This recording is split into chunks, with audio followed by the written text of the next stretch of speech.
Atos, capítulo 3. Arrependei-vos, pois, e convertei-vos, para serem cancelados os vossos pecados. Versículo 19.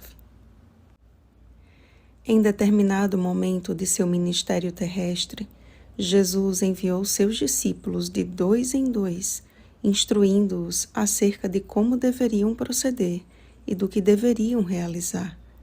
Esta experiência os preparou para o que estava por vir. Pedro e João formaram a primeira dupla missionária da igreja primitiva. Aquele a quem Pedro antes desdenhou tornou-se seu companheiro de jornada. As diferenças foram acertadas e ambos foram divinamente cheios do Espírito Santo. Atos capítulo 2, versículo 4. Capacitados para uma obra ilimitada, cujos desígnios eram mais altos do que pudessem imaginar, esses discípulos eram assíduos frequentadores das reuniões de oração. Cientes e experimentados da importância da oração, subiam ao templo para orar quando avistaram uma cena que, diz a Bíblia, se repetia por praticamente 40 anos.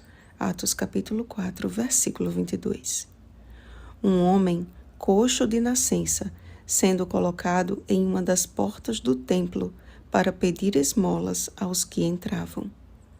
Aqueles que testemunharam durante 3 anos e meio os inúmeros milagres realizados por Jesus e sua simpatia e misericórdia para com os desfavorecidos não poderiam agir diferente. Como ministro investido pelo poder do Espírito Santo, com o coração tomado de compaixão, disse Pedro ao homem: "Olha para nós." Imagino que aquele homem já tinha ouvido falar de Jesus, e pelo tempo em que ali esmolava, Jesus poderia ter cruzado seu caminho e ter-lhe curado. Mas foi para aquele tempo que sua cura deveria manifestar-se para a glória de Deus. Ao fitar os olhos naqueles 2 discípulos, não imaginava que aquele seria o último dia em que precisaria erguer a cabeça para olhar nos olhos de alguém. E quando Pedro deu a voz de ordem: "Em nome de Jesus Cristo Nazareno, anda!", o céu aprovou o mandado, porque de lá procedeu, e imediatamente aquele homem de um salto se pôs em pé, passou a andar e entrou com eles no templo, saltando e louvando a Deus. Assediados pelo povo, que se encheu de admiração e assombro pelo ocorrido, Pedro viu nova oportunidade de falar-lhes sobre Jesus. Jesus Cristo era o centro de toda a pregação dos apóstolos, e tudo o que realizavam o faziam em nome dele, cumprindo-se assim o que ele prometeu. "E tudo quanto pedirdes em meu nome, isso farei, a fim de que o Pai seja glorificado no Filho." João capítulo 14, versículo 13.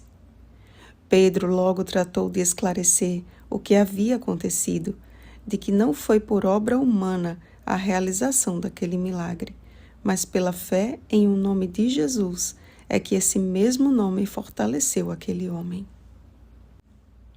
Notem que a Bíblia relata que somente Pedro dirigiu a palavra. Em nenhum momento declara que João falou algo. Isso nos revela outra importante lição.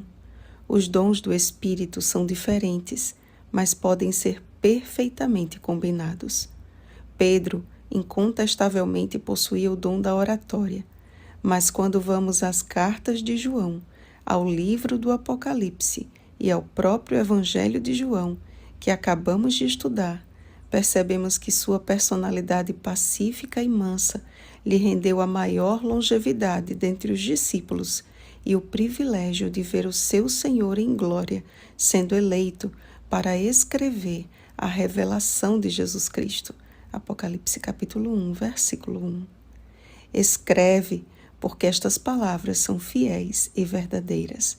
Apocalipse capítulo 21, versículo 5. Para quantos o Senhor nosso Deus chamar, Atos capítulo 2, versículo 39, Há uma obra específica, um chamado diferente. Há nem que seja um dom espiritual, a fim de que, como instrumento, cada qual seja habilitado como bom soldado de Cristo. Porque os dons são diversos, mas o Espírito é o mesmo. 1 Coríntios capítulo 12, versículo 4. Seja esta a nossa constante oração diante do Senhor. Eis-me aqui, envia-me a mim. Isaías capítulo 6, versículo 8. Então, faremos parte do último exército de Deus, que marcha para o lar celeste, cheios do Espírito Santo. Oremos, amados.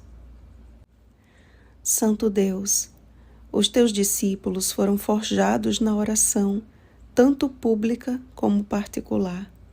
Foi pela oração perseverante que receberam a promessa do Consolador. Foi pela oração que suas diferenças foram dissipadas. Era pela oração diária que a comunicação do Espírito Santo lhes revelava o próximo passo a ser dado. Senhor, Jesus nos deixou exemplo na oração. Em sua intimidade podia passar a noite toda orando, mas suas orações públicas eram breves e objetivas. Portanto, já temos o exemplo perfeito de como orar. Basta colocarmos em prática. Não sejam nossas orações como ruídos aos teus ouvidos. Tem misericórdia de nós e ajuda-nos, Pai, pois queremos ser teus atalaias nestes últimos dias. Em nome de Cristo Jesus. Amém. Vigiemos e oremos. Bom dia, missionários de Cristo. Oremos pelo batismo do Espírito Santo. Oremos uns pelos outros. Rosana Garcia Barros.